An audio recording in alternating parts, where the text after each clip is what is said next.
Hebreos capítulo 4, versículos 12 y 13. Dice, porque la palabra de Dios es viva y eficaz y más cortante que toda espada de dos filos, y penetra hasta partir el alma y el espíritu, las coyunturas y los tuétanos, y discierne los pensamientos y las intenciones del corazón. Y no hay cosa creada que no sea manifiesta en su presencia.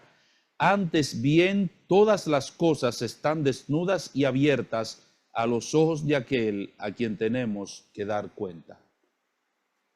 Señor, gracias en esta hora porque vamos a predicar tu palabra.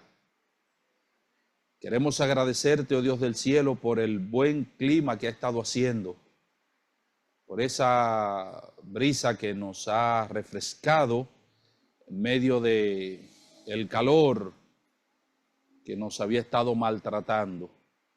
Y nosotros queremos que tu palabra sea en esta hora como esa brisa fresca que refresque nuestras almas. Que no solamente nos recuerde, Señor, aquellos deberes que nosotros tenemos para con ella, sino también que tu Espíritu Santo nos dé, Señor, la disposición de nosotros hacer conforme a ella una vez que nosotros la escuchemos. Padre, una vez más nos declaramos insuficientes para nosotros hacer el trabajo que tú nos has encomendado y suplicamos, imploramos que con tu Espíritu Santo nos asista para que podamos predicar tu palabra como conviene. Te pedimos estos favores en Cristo Jesús, nuestro Señor. Amén. Muchas personas, incluyendo muchos cristianos, poseen una Biblia en su casa o quizás más de una Biblia, pero raras veces la leen. Poseen una Biblia o varias Biblias, pero raras veces estudian esa Biblia, raras veces leen esa Biblia. Por eso alguien dijo que si se tomaran todas las Biblias descuidadas que existen en el mundo entero y se despolvaran simultáneamente, se formaría una tormenta de arena récord que eclipsaría el sol durante toda una semana.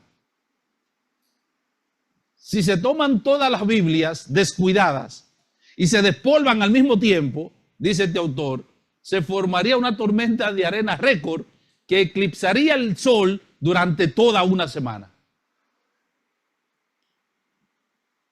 Pero el problema no es únicamente el descuido del estudio de la Biblia, sino lo que es peor, la actitud con la que muchos, incluyendo algunos evangélicos, se acercan a la palabra de Dios. El destino eterno de las personas está determinado por su actitud hacia la palabra de Dios. Los que la escuchan y la reciben por fe son salvos. Aquellos que la escuchan y la rechazan están condenados. De ahí la exhortación, la extraordinaria declaración acerca de la palabra de Dios que hace el autor de la carta a los Hebreos en el texto que nosotros estudiaremos hoy bajo el título La eficacia de la palabra de Dios. Y hay dos cosas en las que yo quiero centrar vuestra atención en esta noche.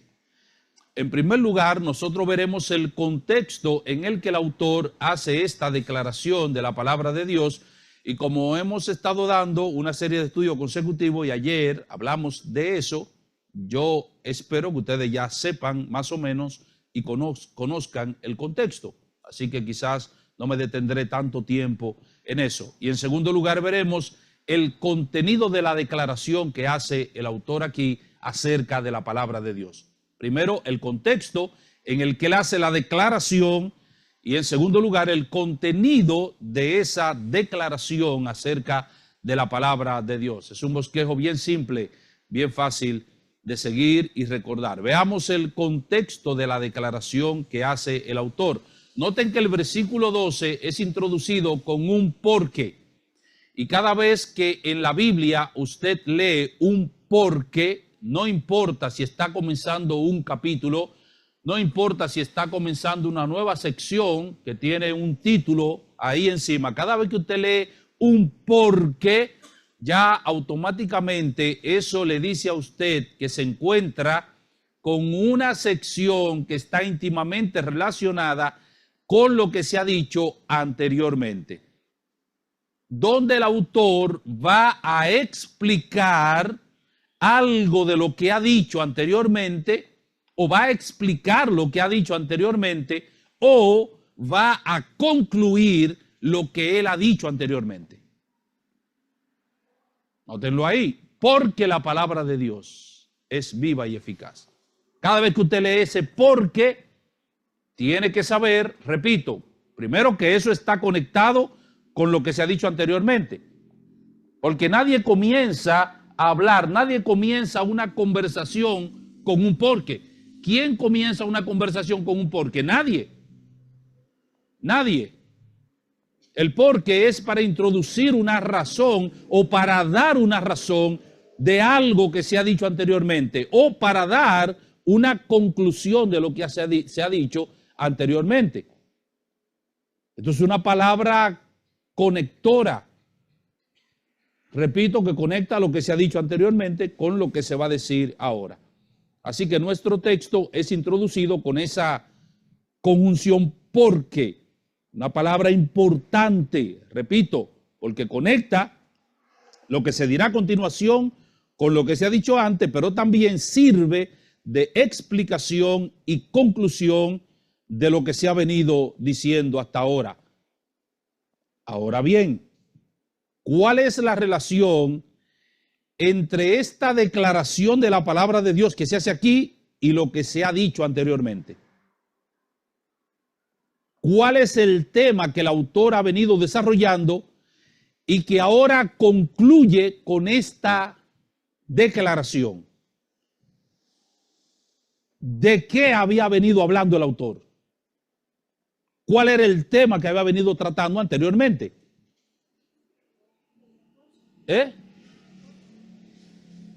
¿De qué? Del reposo. Sí, pero ¿qué había dicho del reposo? Del reposo, pero ¿qué había dicho del reposo? Que debemos temer ¿qué? El reposo, debemos temer el reposo. Pero no me lo digan, espérese, porque ustedes me lo van dando gota a gota, no me lo digan gota a gota. Denme la idea completa, vamos a ver. Que procuremos entrar en el reposo. Por la puerta angosta, dice él. ¿Cómo es? Obedecer la palabra de Dios también. ¿Por qué?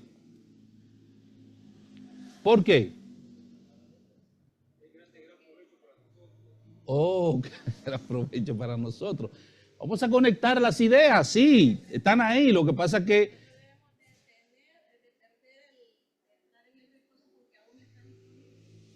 porque aún está disponible. ¿Y cómo nosotros podemos perder la oportunidad de entrar en el reposo? ¿Cómo? ¿Ven la conexión ahora? ¿Ven la conexión? Desde el versículo 7 del capítulo 3, el escritor sagrado ha venido hablando acerca del reposo de Dios. ¿Y qué es lo que dice acerca de ese reposo? Que la mayoría de los israelitas en el pasado no entraron en ese reposo. ¿Por qué? Por causa de desobediencia a la palabra de Dios. Por eso no entraron. Y es una advertencia que él nos está haciendo a nosotros ahora, poniendo a los israelitas como ejemplo. Ese más de 500,000 de personas que no entraron en el reposo por su desobediencia a la palabra de Dios. Y los está poniendo ahora como ejemplo para que nosotros no descuidemos este mensaje, para que nosotros escuchemos con atención este mensaje. Ahora el autor advierte a sus lectores para que no sigan el ejemplo de ellos. Por eso lo que veíamos anoche, versículo 1 del capítulo 4. Temamos, pues, no sea que permaneciendo aún la promesa de entrar en su reposo, alguno de vosotros parezca no haberlo alcanzado. Versículo 2, porque también a nosotros se nos ha anunciado que la buena nueva, el mensaje, el evangelio, como a ellos, pero no les aprovechó el oír la palabra por no ir acompañada de fe en los que oyeron. ¿Ven la conexión? Temamos, pues, no vaya a ser que estando todavía vigente la promesa, alguno de nosotros no entre en el reposo, no alcance el reposo. Como ellos no lo alcanzaron.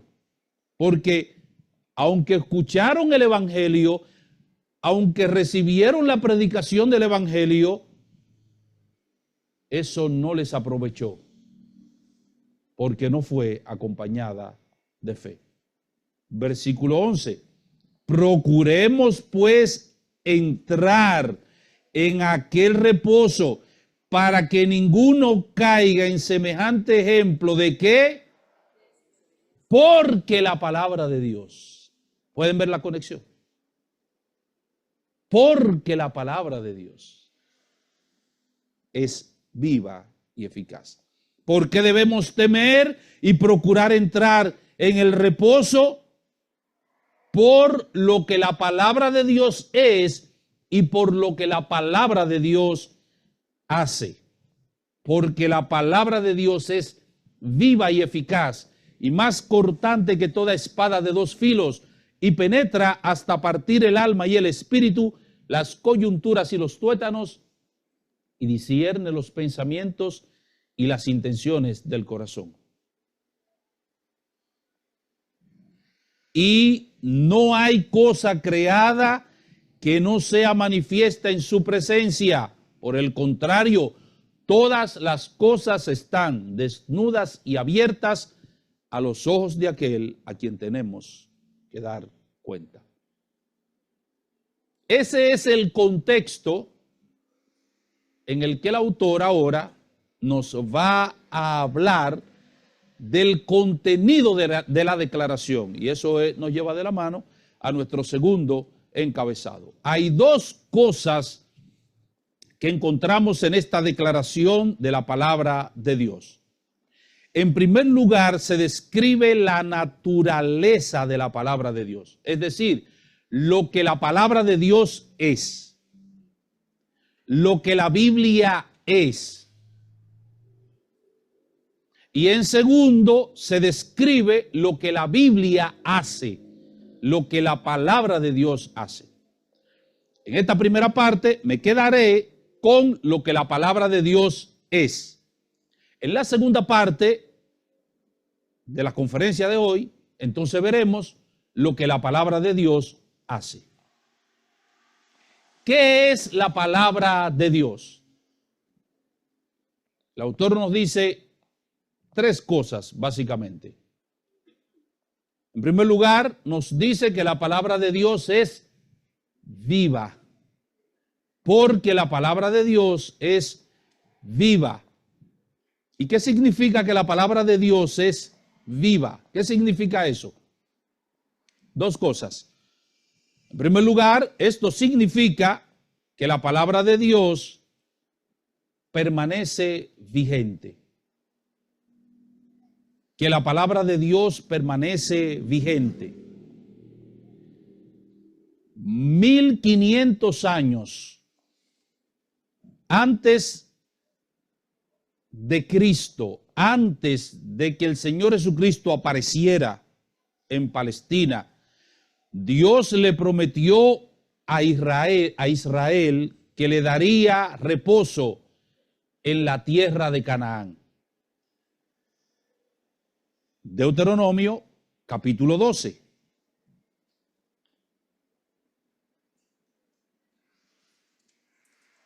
Vayan a Deuteronomio capítulo 12.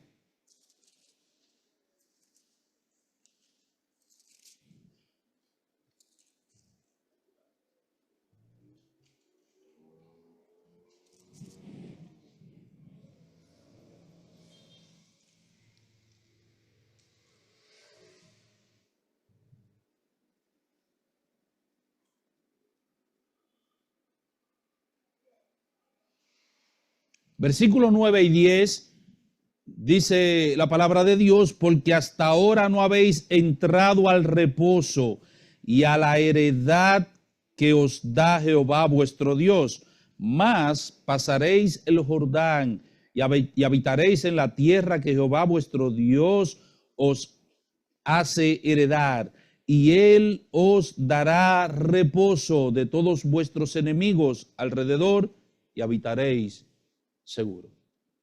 1500 años antes de la aparición de Cristo, el Señor le prometió eso al pueblo de Israel. Pero a pesar de que Israel no entró, o una gran parte de ellos no entraron al reposo prometido, eso no significó que la palabra de Dios había caducado.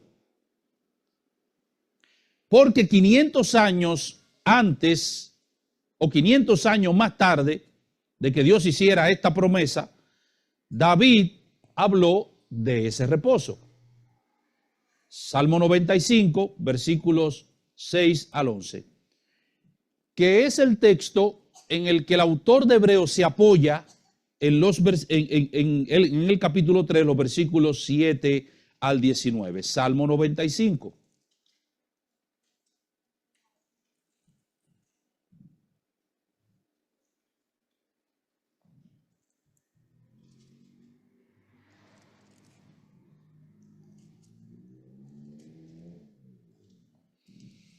Alguien podía argumentar que cuando David escribió este salmo, ya el reposo había pasado. Había pasado mucho tiempo de eso, y de hecho ya el pueblo había, los de 20 años arriba se quedaron fuera, los de 20 años abajo entraron en el reposo. Ya eso había pasado.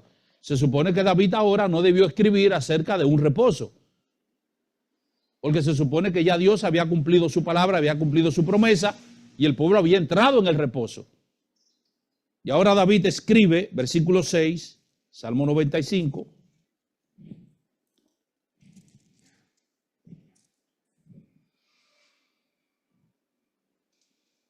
Venid, adoremos y postrémonos, dice él, arrodillémonos delante de Jehová, nuestro Hacedor, porque él es nuestro Dios, nosotros el pueblo de su prado y ovejas de su mano. Si oyereis hoy su voz, no endurezcáis vuestro corazón, como en Meriba, dice él, como en el día de Masa, en el desierto, donde me tentaron vuestros padres, me probaron y vieron mis obras. 40 años estuve disgustado con la nación y dije, pueblo es que divaga de corazón y no han conocido mi camino, por tanto juré en mi furor que no entrarían en mi reposo. David está haciendo referencia precisamente, como nosotros enseñábamos, a esos episodios de rebeldía de parte de esa generación adulta del pueblo de Israel y que Dios no le permitió entrar en el reposo. Pero David está haciendo referencia al reposo. Se supone que no debió hacer referencia ya a ese reposo. Y el autor de la carta a los Hebreos ahora cita ese mismo pasaje para hablarnos en el Nuevo Testamento, en el primer siglo de nuestra era, para hablarnos acerca de ese reposo. Capítulo 3, versículo 7. Por lo cual, como dice el Espíritu Santo, si oyereis hoy su voz, no endurezcáis vuestros corazones, como en la provocación, en el día de la tentación, en el desierto. Y cita, y sigue citando el texto, sigue citando el pasaje, el mismo pasaje. Y ahora dice, mirad hermano, versículo 12, mirad hermano, que no haya en alguno de vosotros corazón malo de incredulidad para apartarse del Dios vivo. Y dice, deben exhortarse ustedes. Y va al capítulo 2, va al capítulo 4, y en el capítulo 4, versículo 9, versículo 8 dice, porque si Josué les hubiera dado el reposo, no hablaría después de otro día. Por tanto, queda un reposo para el pueblo de Dios.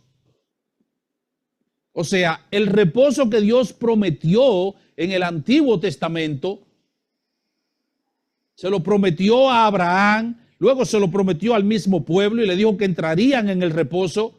Él está diciendo aquí, esa palabra que Dios dijo permanece vigente. Es una palabra viva. La palabra de Dios no pasa de moda. Hay gente que cree que la palabra de Dios es un asunto de moda. No, pastor. Es que ya eso no se aplica. Ya eso está desfasado. Nosotros estamos viviendo en pleno siglo XXI. Y ahora nosotros tenemos que estar al día, nosotros tenemos que estar con las corrientes filosóficas, ideológicas de la época. Pero eso de la palabra de Dios ya está desfasado. Esa es la mentalidad con la que mucha gente ve la palabra de Dios. Y por eso es que tienen lo que yo llamo una tabla espiritual de solfear. Y entonces ellos tienen esa tabla de solfear y están siempre esperando a ver cuáles son las olas que vienen para montarse en las olas que vienen con su tabla de solfear. Y así es que viven de una ola en otra ola, de una ola en otra ola. O como dice el apóstol Pablo en Efesios, son personas que son llevados por donde quiera de todo viento de doctrina, llevados de acá para allá, de todo viento de doctrina. Porque cada vez que aparece algo nuevo, ellos están con lo que es nuevo, ellos están con lo que es novedoso. ¿Y por qué? Porque ellos piensan que este libro ya está desfasado y que ese libro no aplica para nosotros. Es la mentalidad que tienen muchos jóvenes también con la palabra de Dios. No, es que la palabra de Dios, eso era un asunto del primer siglo, eso era un asunto, pero ya eso no aplica para nosotros, eso está desfasado. No es así, la palabra de Dios permanece vigente. Permanece vigente.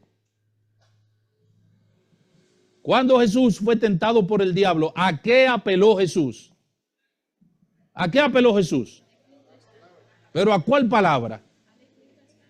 ¿Pero a cuál palabra él apeló? Específicamente, ¿a cuál palabra? Sí, ¿saben lo que Cristo citó? ¿Qué citó él? Mateo, citó a Mateo. Citó a Mateo. ¿Qué citó él? Mateo. Él citó un pasaje de Deuteronomio. Apeló a ese pasaje de Deuteronomio y dijo, escrito está. Y es interesante porque él no dijo, escrito fue. Ni dijo, escrito estuvo. No, él dijo, escrito está, y la idea es, sigue estando escrito. Esa es la idea. Sigue teniendo vigencia. Eso que escribió Moisés allá, eso sigue teniendo vigencia para mí. Y eso es lo que el autor hace aquí. ¿Qué es lo que hace el autor? Es citar las escrituras del Antiguo Testamento. Cita Génesis, hace referencia al libro del Génesis, hace referencia a Deuteronomio, a varios pasajes, hace referencia a los Salmos. Eso es lo que le hace, porque la palabra de Dios tiene vigencia. La palabra de Dios es viva, la palabra de Dios no muere, la palabra de Dios no caduca, no tiene fecha de vencimiento. La podemos consumir siempre. La podemos consumir todo el tiempo.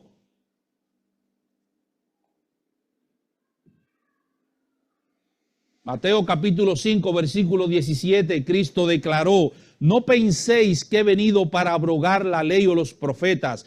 Yo no he venido para abrogar, sino para cumplir. Porque de cierto os digo que hasta que pasen el cielo y la tierra, ni una jota, ni una tilde pasará de la ley hasta que todo se haya cumplido. Una jota, una yod, la más pequeña de las letras hebreas, dice Cristo, no va a pasar. No caerá por tierra sin que tenga cumplimiento. Ni siquiera un signo de puntuación. Ni siquiera eso.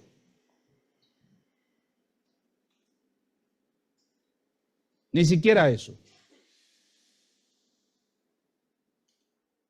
Ni siquiera un pequeño, ¿cómo llamarle?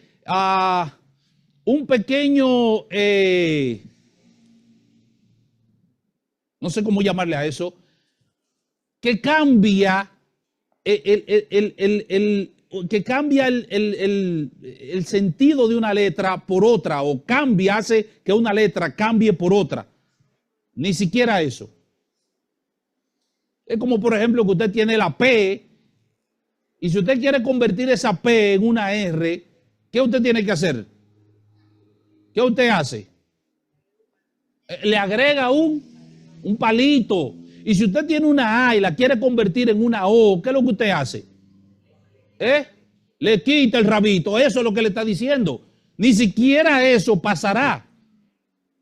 Eso no caerá por tierra. La palabra de Dios no caduca. El cielo y la tierra pasarán, pero mis palabras nunca pasarán. No solamente en el sentido de que tiene cumplimiento, sino en el sentido de que esa palabra permanece vigente.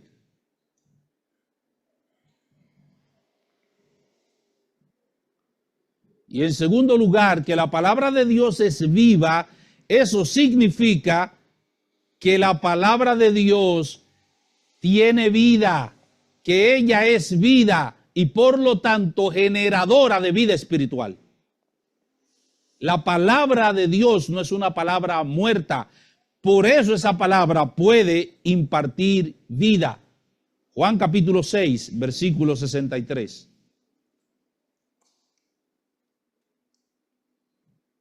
Juan capítulo 6, versículo 63.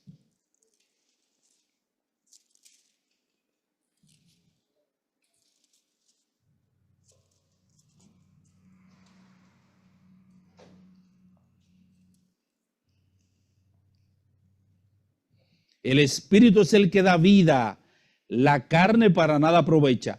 Las palabras que yo os he hablado son espíritu y son vida. Versículo 68. Le respondió Simón Pedro: Señor, ¿a quién iremos? Tú tienes palabra. ¿De qué? De vida eterna. ¿Y saben por qué el Señor tenía palabra de vida eterna? Porque su palabra es una palabra viva. Y como es una palabra viva, esa palabra genera vida. Santiago capítulo 1.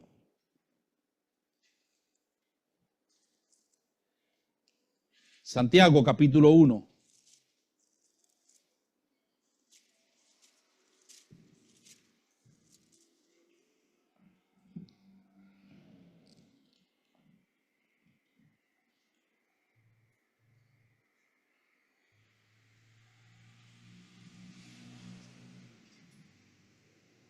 Versículo 16, amados hermanos míos, no erréis, toda buena dádiva y todo don perfecto desciende de lo alto, del Padre de las luces, en el cual no hay mudanza ni sombra de variación.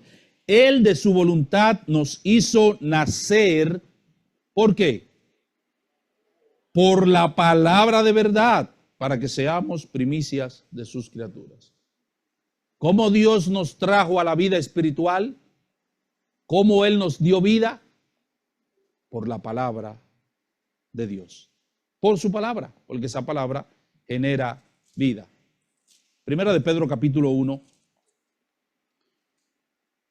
versículo 23. Siendo renacidos, no de simiente corruptible, porque ya nacimos así, sino de incorruptible por la palabra de Dios que vive. Y aquí viene, que vive y permanece para siempre. ¿Lo ven? Lo que Pedro está diciendo. Fuimos renacidos, no de simiente corruptible, ya nacimos así. Fuimos renacidos espiritualmente ahora de una simiente incorruptible por la palabra de Dios. Y fuimos renacidos por esa palabra, o esa palabra nos impartió vida. ¿Saben por qué? Porque esa palabra vive y permanece para siempre. La palabra de Dios es viva. Y por eso ella da vida. Cuando interactuamos con esta palabra, no estamos interactuando con una palabra muerta. Leer la Biblia no es leer cualquier libro. Estudiar la Biblia no es estudiar cualquier libro.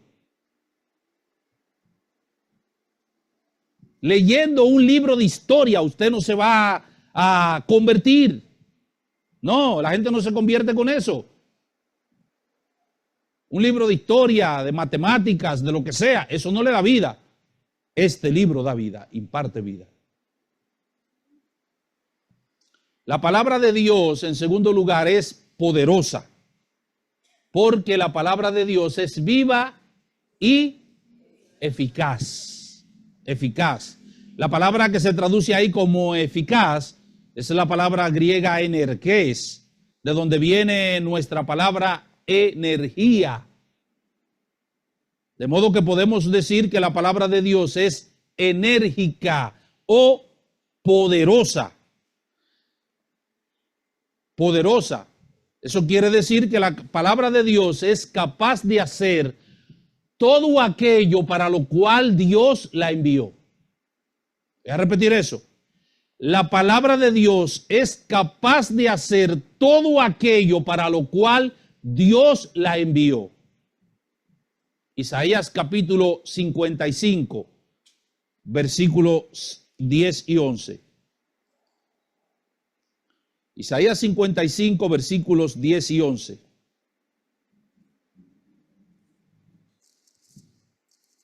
Si nosotros creyéramos firmemente esto, nosotros no cambiaríamos este mensaje, no cambiaríamos la palabra de Dios, si creyéramos firmemente eso. Pero es triste que muchas personas dentro del mundo evangélico dudan acerca de esto, no creen eso y siempre viven buscando algo, siempre viven buscando un complemento para ayudar a la Biblia a hacer lo que la Biblia solamente ella puede hacer. Isaías 55, versículos 10 y 11, porque como desciende de los cielos la lluvia y la nieve y no vuelve allá, sino que riega la tierra y la hace germinar y producir, y da semilla al que siembra y pan al que come, así será mi palabra que sale de mi boca.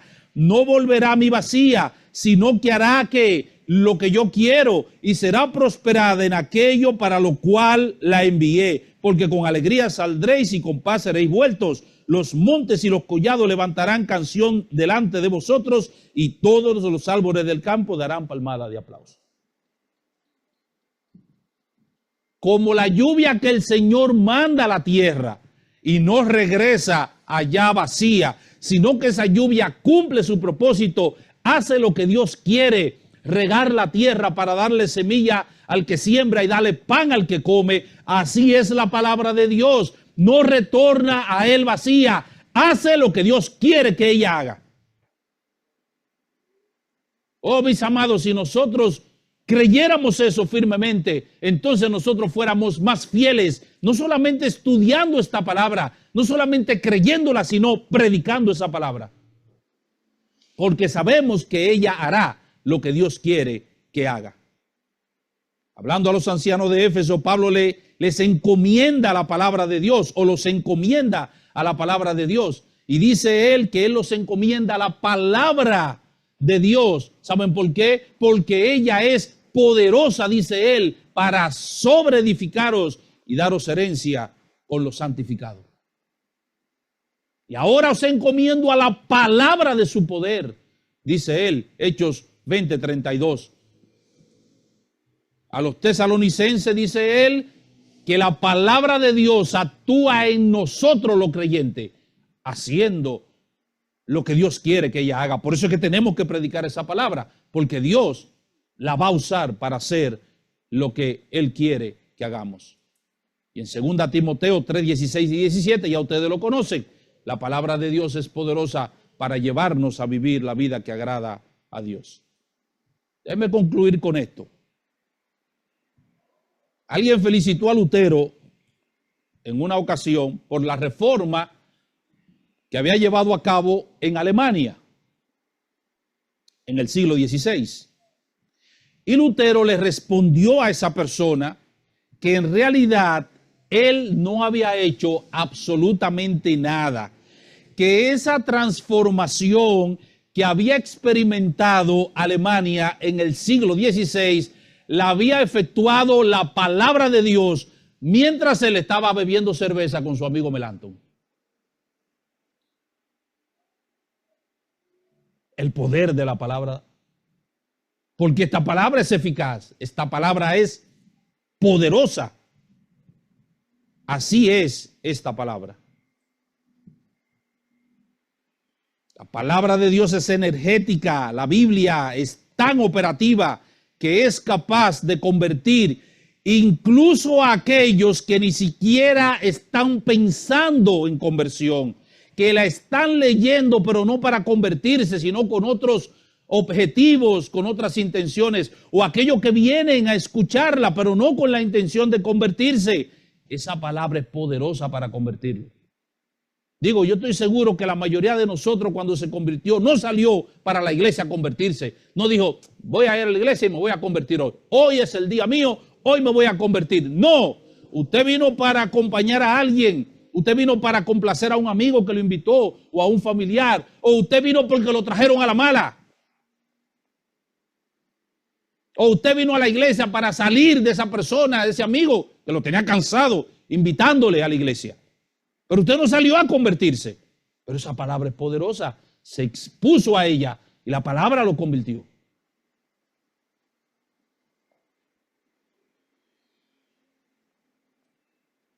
Como sucedió con aquel famoso predicador.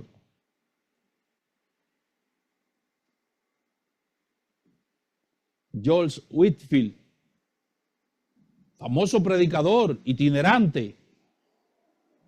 Y cuentan que había un grupo de individuos terribles que habían incluso hasta formado un club y se burlaban de Whitefield. Y habían formado un club llamado el Club del Infierno.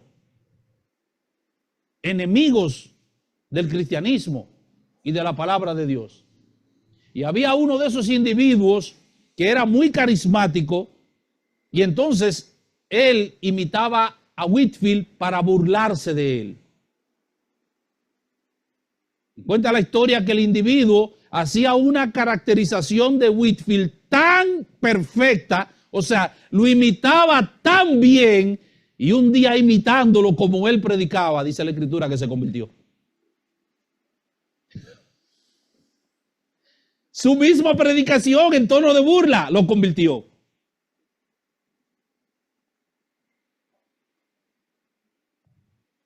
O aquella persona donde llegó Spurgeon en una ocasión. Él iba a predicar en un lugar. No había sistema de amplificación como tenemos ahora, micrófono como esto. De manera que había que predicar a puro pulmón. Y dicen que Spurgeon llegó al salón y estaba probando la acústica del salón. Y probando la acústica del salón, él dijo, he aquí el Cordero de Dios que quita el pecado del mundo. Y alguien que estaba limpiando por un lugar del salón salió y se convirtió. Porque esta palabra es poderosa. ¿Creemos eso nosotros, mis hermanos? ¿Creemos que esta palabra es viva? ¿Creemos que esta palabra es poderosa? Entonces tenemos que creerla, aferrarnos a ella y predicarla. Porque ella hará lo que Dios quiere que ella haga. Y no retornará a él vacía. Nos vamos al receso y al regreso continuaremos.